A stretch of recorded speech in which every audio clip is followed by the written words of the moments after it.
Hey, it's Matthew Cudmore, and welcome to Story Behind the Stone. Today, we're joined by Dr. Megan Wang of the Royal Air Force Museum in the United Kingdom, which welcomes nearly 1 million visitors a year and holds around 1.3 million objects, including over 200 aircraft across its two sites.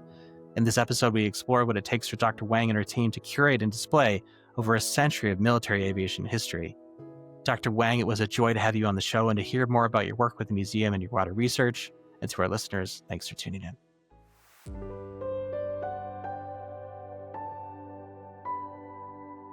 Well, hello and welcome to Story Behind the Stone, a show where we talk service, sacrifice, and story, connecting you with the people that are doing the most interesting work in commemoration, veterans causes, and in military history.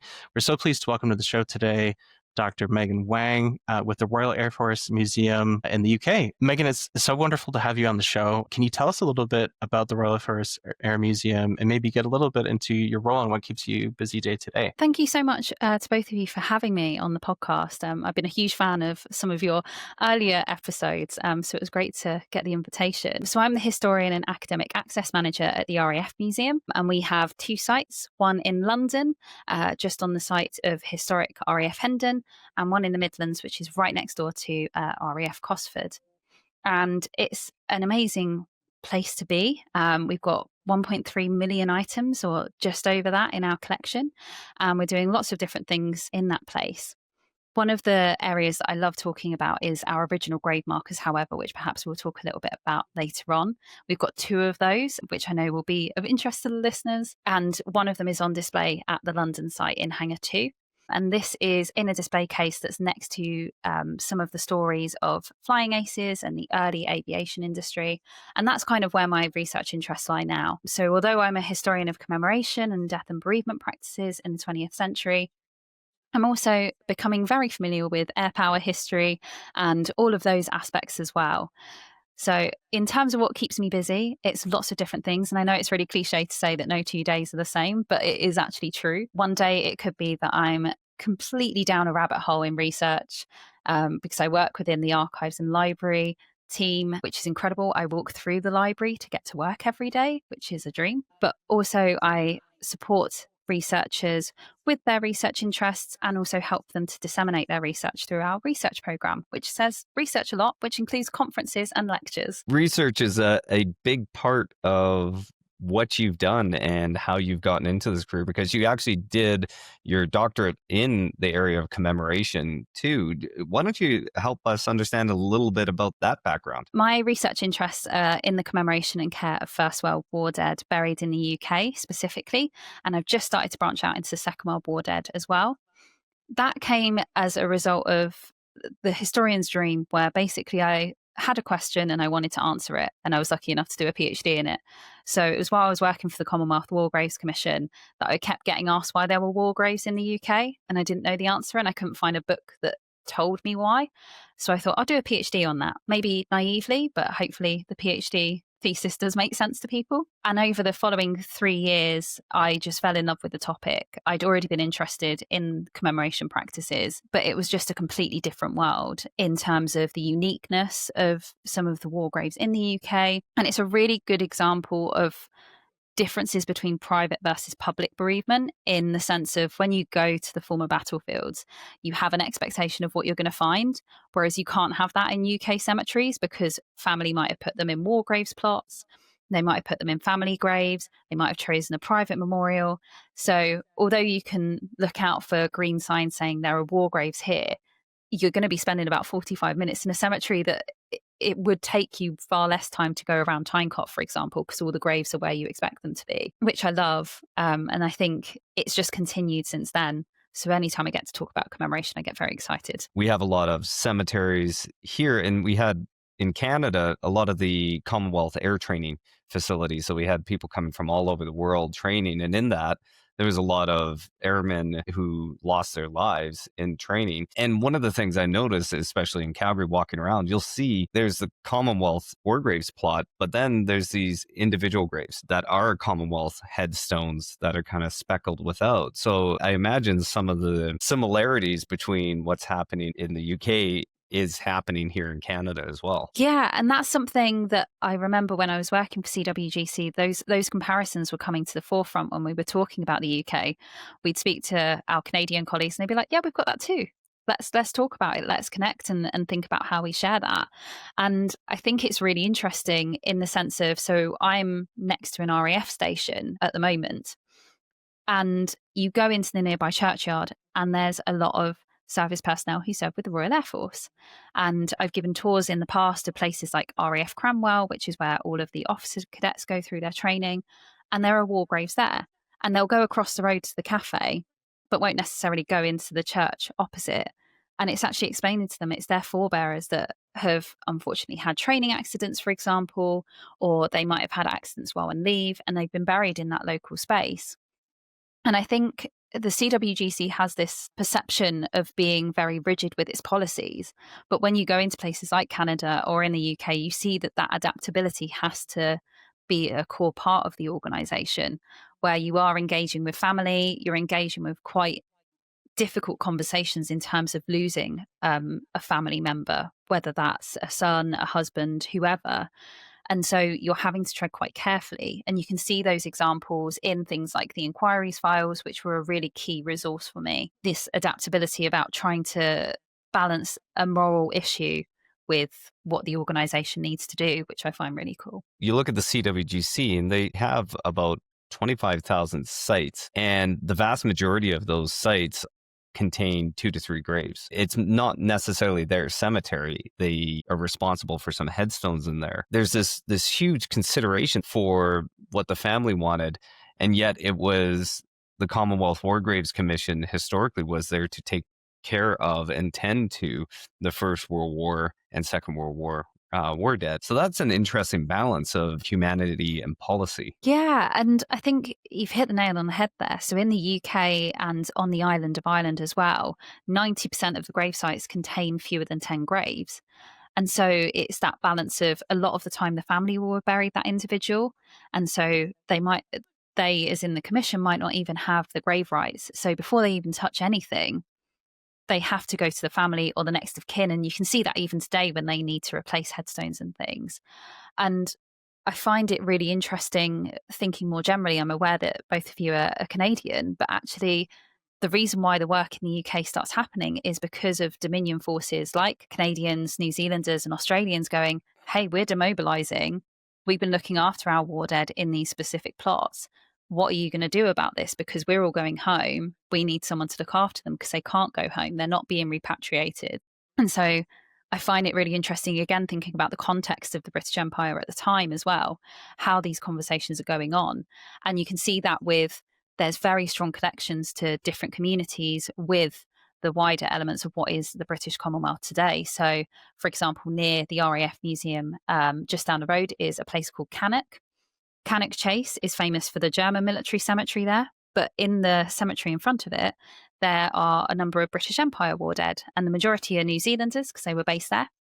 Where I grew up, down in Kent, there's quite a number of Canadian hospitals there and also Canadian depots there, including at Shorncliffe Military Cemetery down in Folkestone and also up at Orpington in northwest Kent, which is really interesting too. It sounds like the forces, like let's say a New Zealander, they were tending to the grave of their comrade that had lost their lives. And then this concern and care for that individual as they demobilize and went is like, what's going to happen to the memory of our friend who's kind of removed from the major site? Is that kind of what I heard? Yeah, so there's this worry that those graves are going to become overgrown, and especially one of the things that the High Commissioners representing Canada, Australia and New Zealand in particular at this time say is, how are you going to manage this when people are going to make pilgrimages from our home countries to Europe to go to the former battlefield? So for Canadians, they'll probably be going to Vimy, and if they're from the Newfoundland area, places like Beaumont Hamel. And then they'll probably go to the UK to see if there's multiple siblings or multiple relatives. And they're going to look at these beautiful cemeteries along the former battlefields, which we know and visit all the time. But then they come to the UK and it's in the back of a churchyard, overgrown. You can barely find it. And how are you as the commission going to be able to deal with that? And that kind of wakes the commission up, because at this time as well, It's also when they're getting a lot of pushback for their initial policies, which includes a parliamentary debate in 1920 saying, why are they allowed to basically act the way that they do? But then the Commission realises in order to take on the war dead of the wider elements of the British Empire, they also have to think about how they're going to commemorate the British war dead for those who are buried locally to their families. And so it's a lot of adaptation that is very similar to what's going on the continent, but is an added layer because the families have slightly more autonomy, because it's their grave right, their funeral, their cemetery. What are the questions that you're hearing as you're touring these groups around? I always say this in quite a light-hearted way, and I think you have to have a particular sense of humour to be interested in quite a somber subject. I get a lot of unsolicited cemetery pictures from family members, which I love and I still enjoy, to the point where, for example, my uncle might be working and he'll be like, I went on my lunch break to my nearby cemetery, I saw this and thought of you. Or someone reads my work and they go, oh, now I go to your site, I went here yesterday, here's some pictures. And I love that that's the way that people engage, because there are a lot of misconceptions. Like I say, they're expecting these cemeteries that are very manicured. There's going to be lots of plants and things like that. And the reality is it's very different. And sometimes it can be, for example, a private memorial, but sometimes it could also be that the family members have made it look like that's their central point of commemoration for someone who's buried overseas. So in the UK, and I imagine it's the same in Canada, there's a lot of family graves that will say, here lies so-and-so family, including, let's say, a son. And it might mention that they're buried in France, which is a very general term for Western Europe, but it might just say that they're buried here, or it's implied. And so I get a lot of people going, well, how comes they're buried here and they're also buried in Villers-Bretonneux, for example?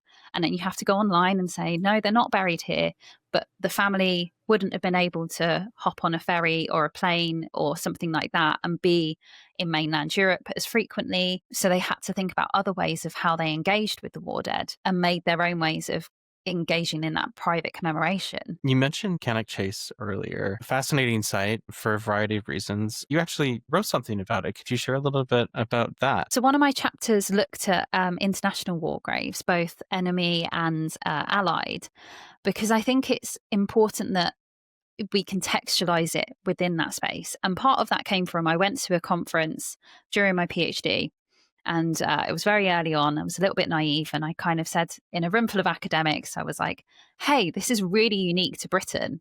And it was a room full of academics from Central and Southern Europe. And they were like, it's not that unique to have your war dead buried at home. You might want to look at this from a slightly different angle. And I'm very grateful that they said that, because a lot of other combatant nations actually allowed their war dead to be brought home.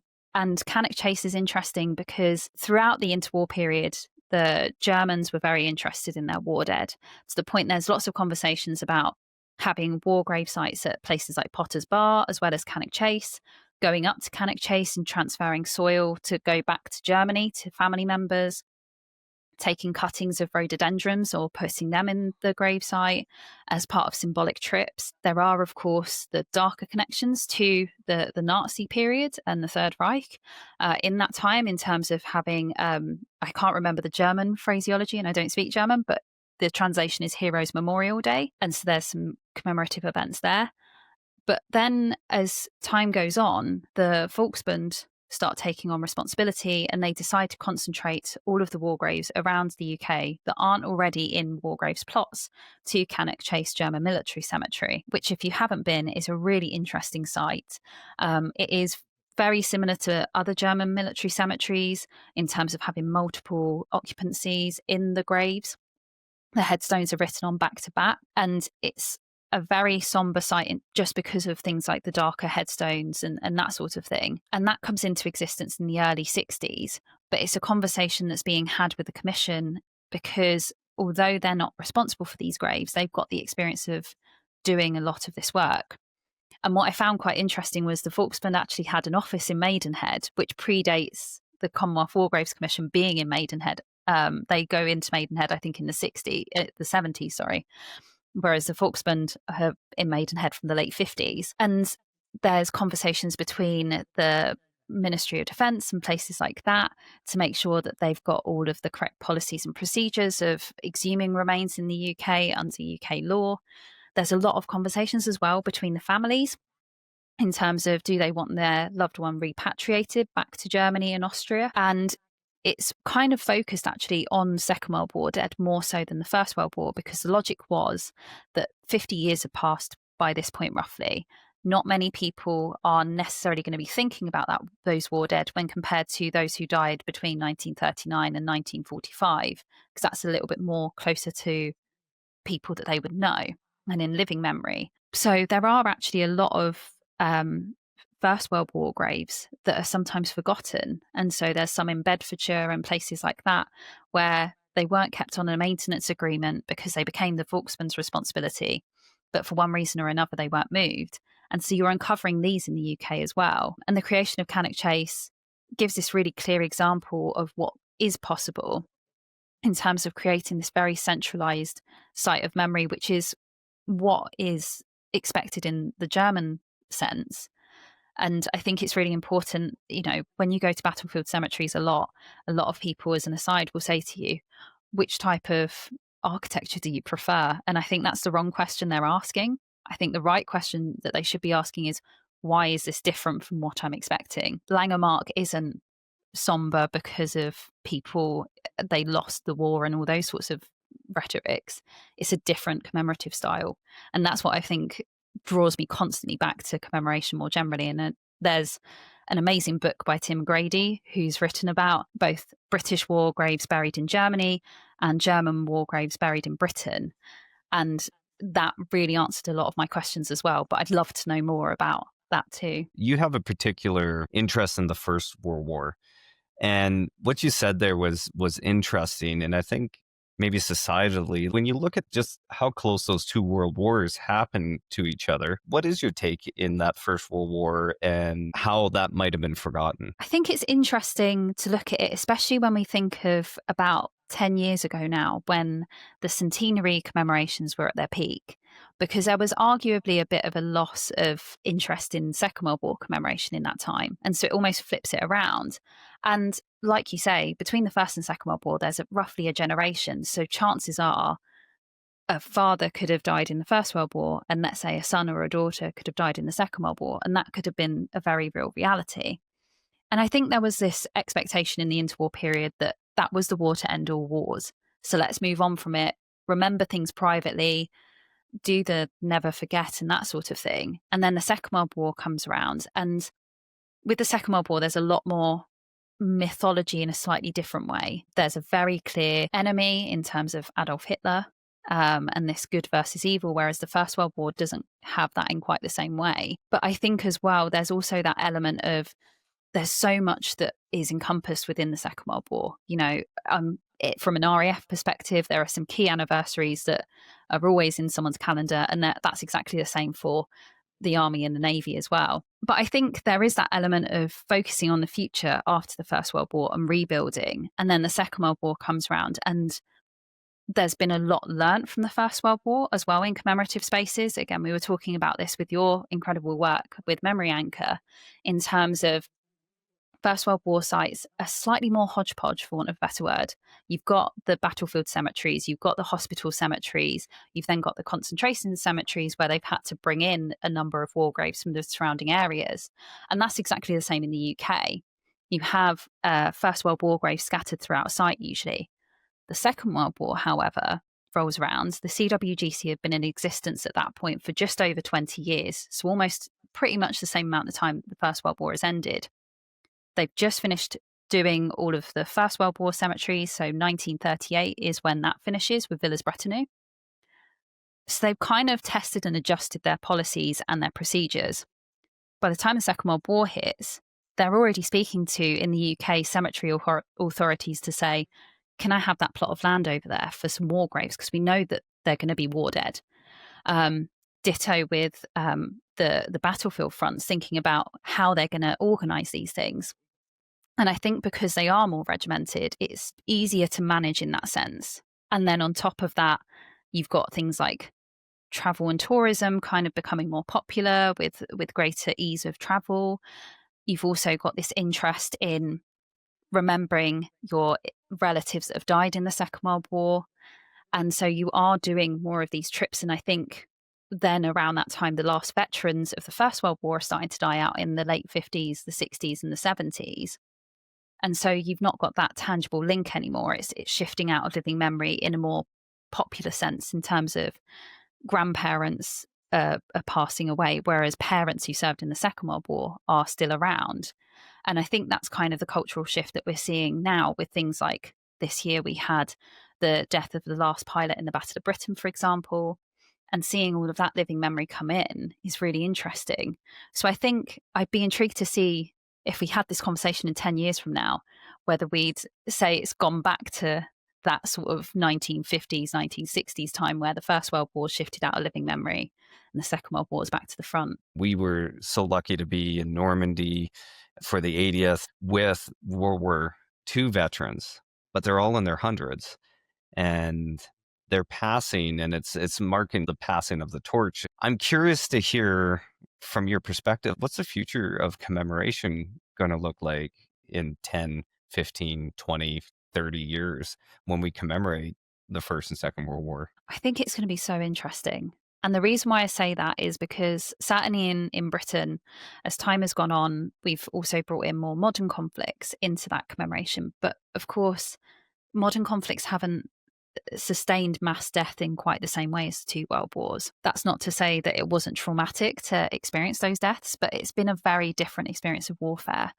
And I think it's adapting that commemorative style to presuming that someone doesn't have that personal connection. So not everyone is like me, where they're a massive nerd for commemoration and know where their relatives are and those sorts of things.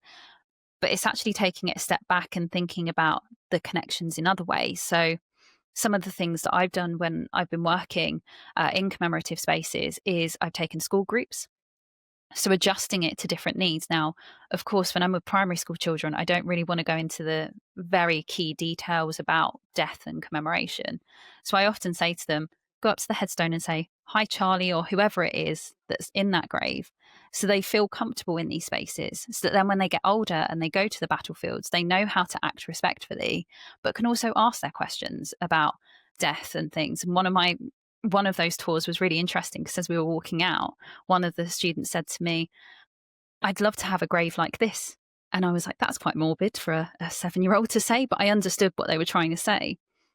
I think as well, it's thinking about connecting it to where you're from. So looking at those local histories on war memorials and thinking about what it would be like to go in the Second World War terms, going to the East Asia Theatre, for example, or even going to Canada for the first time on the Empire training schemes.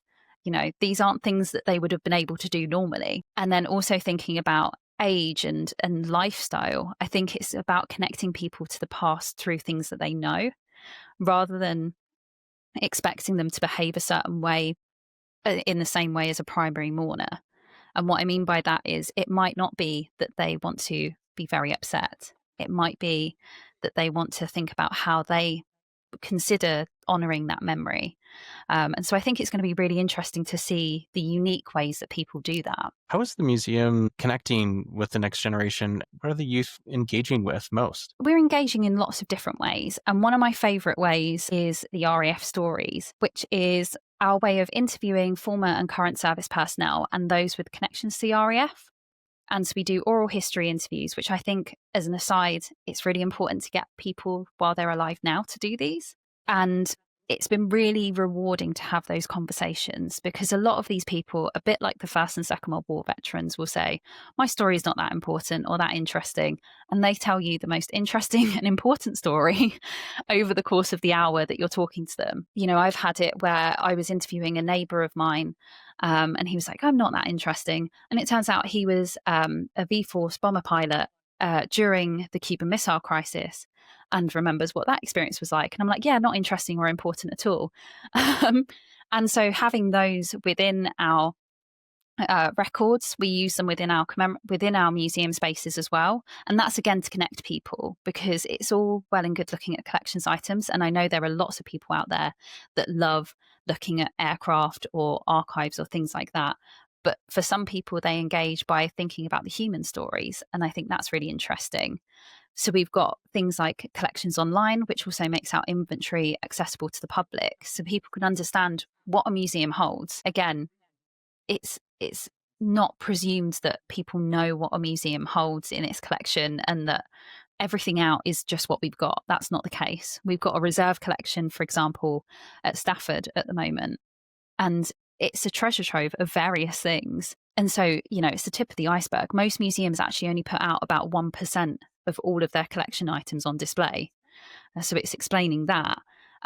We've been doing things like untold stories and blogs to share that further information. And that's done through social media, which I think is a really important way of engaging. And the untold stories were utilized. So it was like, about this thing. So in this case, we were doing lots of stories about the Battle of Britain. And we didn't necessarily focus on the expected things. We said, that the Battle of Britain happened between these periods and, all of these elements that you would have been taught in school. But did you know, for example, the role of Bomber Command in the Battle of Britain, or the role of the Italian Air Force, the Regia Aeronautica in the Battle of Britain? And so it's part of that commemorative landscape is meeting people where they are with their knowledge base and enhancing it. And that's what I think is really important within museums, because I know museums were what got me into history. Going around historic houses and museums on a Saturday afternoon was what inspired me. I was not originally a modern historian. I was actually a Tudor historian because I used to go to all the historic houses. But it was over time I then became interested through my relatives who had died in the First World War, and I wanted to know what that was like. And then I got interested in commemoration and why they were buried there, and why did their headstone look different to that person's headstone that has a personal inscription. And then all of a sudden you're snowballing and you're going down this rabbit hole of research, and it's never ending. And that's what's exciting. And I think it's the same through Memory Anchor in terms of what you're doing, in the sense of showing me, for example, the Tyncott known versus unknowns. I've walked that landscape enough times that I could tell you exactly where a grave is. But when you're putting it into perspective through an interactive with, this is how many known people there are, and then all of these colours are the unknowns, it just adds another layer and helps people to understand what they're looking at in quite an inclusive way. You were sharing earlier about your family members that are buried, I think you said 3 in Belgium. What were you feeling, when you had the chance to go and visit? It was so important. And I will admit I cried. So everything I just said about not everyone has to cry, it was personal rather than it being that's the formulaic way you should behave. So I have 4 relatives that I know of who died in the First World War. And downstairs, I've got the dead man's penny of one of my relatives and a memorial, for want of a better word, it's in a picture frame. And that individual, Charles Pilcher Bailey, was a petty officer, and he's buried in Alexandria. And he was serving with Hood Battalion. And I've never been there. And it's one of those places I will want to go to before I die myself. But I've had the privilege of having colleagues send me pictures of it on a regular basis so I can see that it's being cared for, which was really important. And that was my great-great-grandfather. The other 3 are all buried in Belgium or commemorated in Belgium. One is by Hyde Park Corner Cemetery. I think it's Berkshire New Cemetery. And he's my 3 times great uncle. Then there's also one of my relatives is on a memorial to the missing, the Menin Gate Memorial. And that's Thomas James Kelleher. And that experience for me is really important, visiting memorials to the missing. It's important to visit the cemeteries, but going and touching the name, which is what I read about a lot during my PhD, was a key part of primary mourners' experiences. And by primary mourners, I mean like parents, partners, and those sorts of things. So even now, every time I go there to see him, I just tap and say hello to Tommy. I don't know if he went by Tommy or Tom or Thomas, but he's Tommy to me. And that was really powerful. Then the third relative that I have is my great-great-grandfather. So Thomas is another 3 times great uncle. And we believe he's on the memorial to the missing. I haven't fact-checked this before listeners correct me, but the family rumour is that he was killed with the first use of the flamethrower. If anyone knows otherwise, that would be great to know that family rumour, if it's true or not. But with my third relative, my other great-great-grandfather, Charles Bonnard, he is buried in Le Pleu du Farm, which is next door to Rasham Farm Cemetery. And what makes him incredibly poignant is I knew his daughter. So the other three I have no real connection to. My great-grandfather had passed away long before I was born, but I knew my great-granny. My nanny Bailey, as she was known by her last name because that's what you did with people at the time. But her first name was Kathleen. And the reason why it's incredibly important to me is he dies in the May of 1915 and she's born in the July of 1915. So she's his only child. And it's that connection to, he's got a 7-month-old, presumably pregnant wife at home when he dies. And he's only 25, which is now younger than I am. But when I first visited him, he was only a few years older than me. So there's that connection. And I remember talking to my grandma because I was one of those history nerd children and saying, had you ever visited? What was it like? And she said, I have no connection to this person. Why would I go and visit? And I think she might have visited once in the 20s or the 30s. But the point was, it wasn't a place for her to remember her father because he wasn't someone she knew, which I found really strange. And then what makes it even sadder is that she then later loses her mother. And so she's raised by her aunts. And it was incredibly poignant to see the Royal Warwickshire Regiment emblem on his headstone because she was from Birmingham. She was from Balsall Heath, if anyone knows Birmingham. And even though she lived in the south for most of her life, she always had this Birmingham twang, which is a really comforting accent for me now, which is probably an anomaly. But it was really lovely to have that connection to her and that living memory that I go on about. And then there's just so many layers with it. And so I know that you've already heard this, but I'll indulge myself for a second. But the added layer was the connections that I had when I arrived in Belgium. So the day I arrived in Belgium, there were some reburials for some people who had been recovered from what is colloquially known as the Iron Harvest. I think from memory, there were 7 Royal Warwickshire Regiment individuals that were recovered, but only one of them was identifiable, and his name was Captain Henry John Innes Walker. And he was with the Royal Warwickshire Regiment, which, as an aside, really interesting chap, plays with Blackheath Rugby Club, the oldest rugby club in England. He is a New Zealander by birth who wins a scholarship to come and study at the Royal Military Academy at Sandhurst. So you've got that element of explaining his nationality on his headstone of saying he's British is not his nationality in terms of his country of origin or birth, which is helpful when you're talking about commemoration CWGC. And he was identified through items on his person with his initials.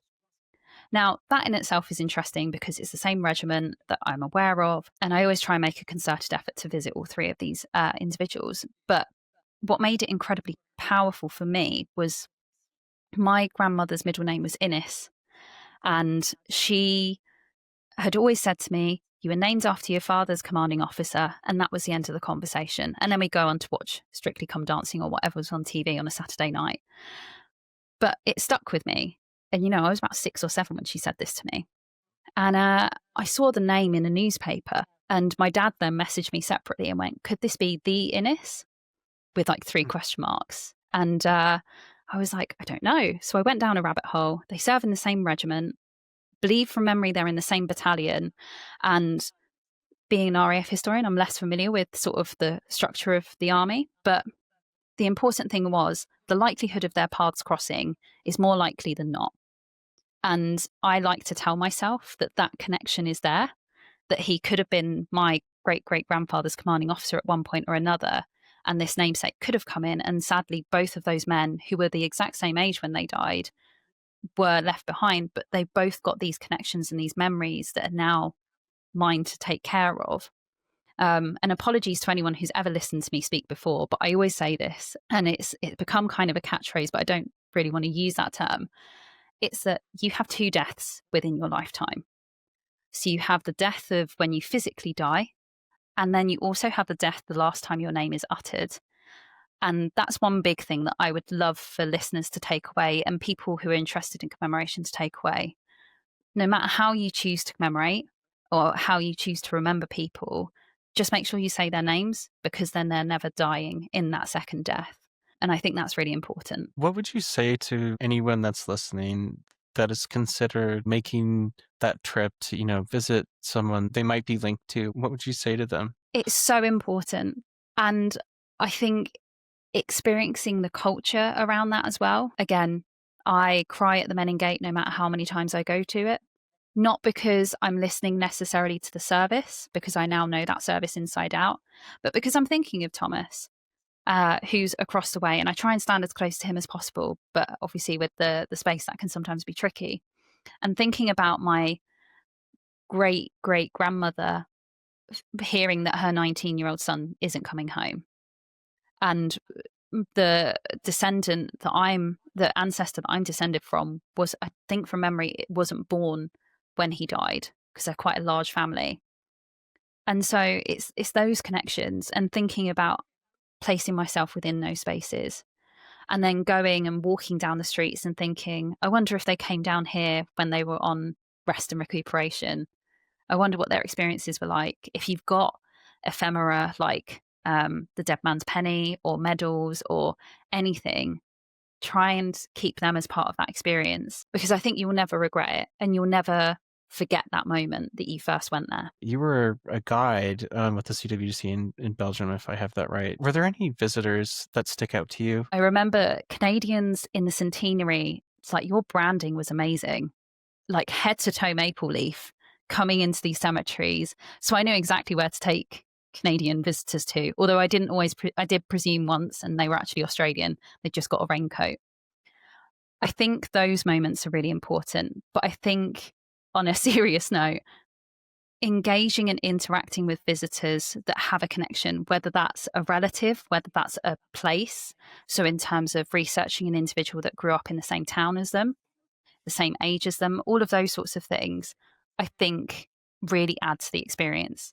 So even if your last name is not a name that is common in terms of going on these memorials, I think, going and visiting and thinking about who lived in your house or in the place where your house sits 100 years ago is really important. And it was just the gratitude that people showed at the end of it. They'd walk away and they'd be incredibly respectful. They'd also have a few jokes along the way, because I think that's important. You can't be really sad the whole time. Otherwise, it's not going to be an enjoyable trip in the sense of it being a powerful trip. And I think it's what the guys would have wanted. I'd like to think they were bantering as well and making those jokes too. But going away and them saying thank you and knowing that that trip is something that's going to stick with them. They've gone home and showed their family members. They've made that pilgrimage for themselves. And I know that there's a lot of rhetoric in the 20s and 30s about a pilgrim versus a tourist. And I think those lines have become blurred over time. But I always refer to visitors as pilgrims first, because you wouldn't necessarily choose to go on a holiday to a cemetery as a first choice unless you weren't a pilgrim. Lieutenant James Coster, who's buried in Grosbeak, a book by Mark Zwelke, just a little passage in there talked about him. He had just been married, newly married, young officer. And before going into a battle, he turned to his friend and said, after the war, I want to find a quiet street and sit there and be a friend to man. And that always hits me and makes me emotional, because what it showed was this young individual who was going into battle day after day and still had empathy.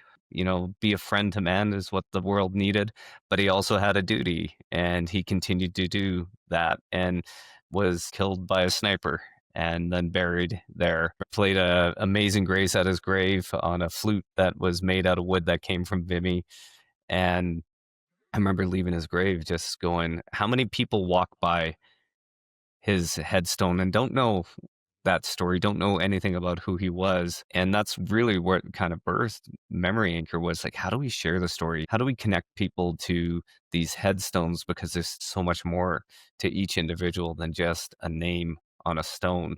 I hear that in what you do. I hear that, as you say, Tommy, that personalizing of it. You're ensuring that memory goes on. If there was one thing that you think people should know about commemoration, what do you think that would be? Firstly, thank you for sharing that, because that resonates so much with me. For those people that don't know, I'm a military spouse as well as my professional life. And so, although I've not served myself, I come from a service family, both through marriage and through my own family. And I often put myself in the position of those that are left behind, because I can see the camaraderie that my husband has, or that my father has, and people like that. And it's such an interesting space. But also thinking of the people that were left behind to grieve is really important. And I think, in answer to your question about commemoration, I think it's knowing that it's okay not to get it right, because there is no right answer. It's just about being respectful to the people around you, in terms of thinking about you're having an individual experience of commemoration and someone else next to you is, and they're both very different. You might be crying, you might be making a really sarcastic joke that you know that that individual would have liked. You may be playing music, you may be doing whatever. But there's no right answer. And your way of commemorating might change over time. You know, a lot of the original rituals that someone would have done to remember their loved one have been lost to time. It could be that you just remember going to your grandma's house and having this random guy in uniform and knowing who that was. It could be that that person means nothing to you, and that's okay too, because you didn't know them. But it's about knowing about them and placing them within that space that's important. So I think it's, about being kind and knowing there's no right way of commemorating. I'm currently working on ways to share my thesis more widely, and I'm trying to write some articles about different aspects of commemoration of war dead in Britain. Although I've got an expertise, I never consider myself an expert. I want to start these conversations and continue these conversations rather than saying I know everything, because I know I don't. So I've been talking about commemoration of war dead in Britain, like I say, including an article at one of the RAF regional cemeteries, and about museums as memorial spaces, because I think the importance of museums as memorial spaces, particularly military museums, is really underrepresented in historiography and museology. So I want to start that conversation and start thinking about how people engage with these spaces. I try and update my blog when I get time, and that's just basically my place to brain dump and remind myself of the rabbit holes that I want to go down, but don't have the time to, because I've got to do my day job. And I've recently written a piece about the creation of Cannock Chase, and talked about in an article in 2021 about interactions between the bereaved and the IWGC as it was known. And the inquiries files, I would just say that the CWGC have, I think there's about 2,000 of them released. And if people want to find out how the bereaved were engaging with the CWGC, with their commemoration as the individuals that knew these people, they're really powerful. There's lots of mundanity in terms of, it could be that they just want to change the headstone slightly, or they want to give the grave rights to the CWGC, or it could be that they're trying to figure out where someone is buried, or trying to figure out how someone came to be in this particular cemetery, which I find really interesting. I'm also looking at ways to share more about the amazing collection at the RAF Museum. And I mentioned at the start about the original grave markers. There's a brilliant project called the Return from the Front project, which maps all of the original grave markers that were returned. And so they're the wooden grave markers that went in before the CWGC put the permanent ones in. And we've got 2 of those at the RAF Museum, one for a chap called Norman de Pomeroy, and one for Arthur James Fisher, who both serve in the Royal Flying Corps. Now, Arthur James Fisher's original grave marker is on display at the RAF Museum in Hangar 2 in London, which is our First World War hangar. And I love it. And I've talked about this very briefly at the start, but I'll just share it again. This display case talks about the aces of the First World War, including people like James McCudden, Albert Ball, people like that. But this grave marker is written in German, and it's the Germanic spelling of Fisher. And it's because German forces came across the grave and originally marked it. And so it shows that, first of all, that you're both combatants, both technically enemies, and how that respect commemoration is. But it's also next to some objects relating to Manfred von Richthofen, sometimes known as Red Baron. So it's talking about Manfred von Richthofen, but Manfred von Richthofen actually shoots down Arthur James Fisher. And it's all of those serendipitous weaving of these stories. You know, like you say, Brian, you know, sometimes people walk past these graves and they won't know the fascinating story or the connection that they have until they go into this research, and you go all of a sudden, oh my goodness, I've got this connection to this, or that sort of thing. And that was very exciting for me when I noticed that at the museum. And just as an aside, there's lots of volunteering opportunities at the RAF Museum to support that work. including inventory volunteers at Stafford. So definitely take a look at that. And there's lots of ways to support the RAF Museum with this ongoing work as well. We've got a project called the Great Crate Escape, not the Great Escape, where we're moving objects from Stafford to the Midlands as part of the Midlands Development Programme in our collections hub. And as part of that, you can sponsor a crate and help it be moved. And so you could sponsor something that is related to the First World War towards commemoration. But whether you do or you don't, it's about coming along to these spaces and thinking about them not only as their interpretation of who they were, what they did in terms of whatever's on display, but also thinking about what they memorialise. And Ryan, you mentioned about our Lancaster down in London and whether it still flies. That's a really key example of an aircraft that's also a memorial, because it lists the names of some of the pilots on it and it memorialises some of the sorties that they did. And a quote from Hermann Goering, which is basically the equivalent of a middle finger to him, because it's a quote saying something like, "No enemy will ever fly over the Reich," or something like that. Apologies for paraphrasing. And they flew over it. That was the whole point. And so it's thinking about those little ways that they engage. If people want to learn more about what you're doing at the museum or more about your research, where do they go? What socials can they connect with you on? So the RAF Museum are on all social media platforms, and it's usually something along the lines of at RAF Museum. We've also got a website, which is rafmuseum.org. So keeping up with those, which includes links to places like the RAF Stories portal and finding out more about the Midlands Development Programme. In addition to that, I'm mostly on Instagram, Blue Sky and LinkedIn, and I'm at Dr. Megan E. Kelleher. But I also keep a website which is called Wargraves Wanderer, which is kind of where my general musings are. And yeah, please do keep in touch and stay connected. And keep up the good work at Memory Anchor. Thank you so much for joining the show. We had such a blast chatting with you, covered a lot of ground. I have a feeling we'll be welcoming you back again. Please keep us posted on all of your upcoming projects. I know that we are all instant fans and we'll be following along with your work. And I think it would be criminal, Ryan, next time we're in London if we don't stop by the RAF 100%. Museum. We'll be there Please for sure. Do. Yeah. Let me know when you do, and I'll give you a whistle-stop tour around and show you some of the things.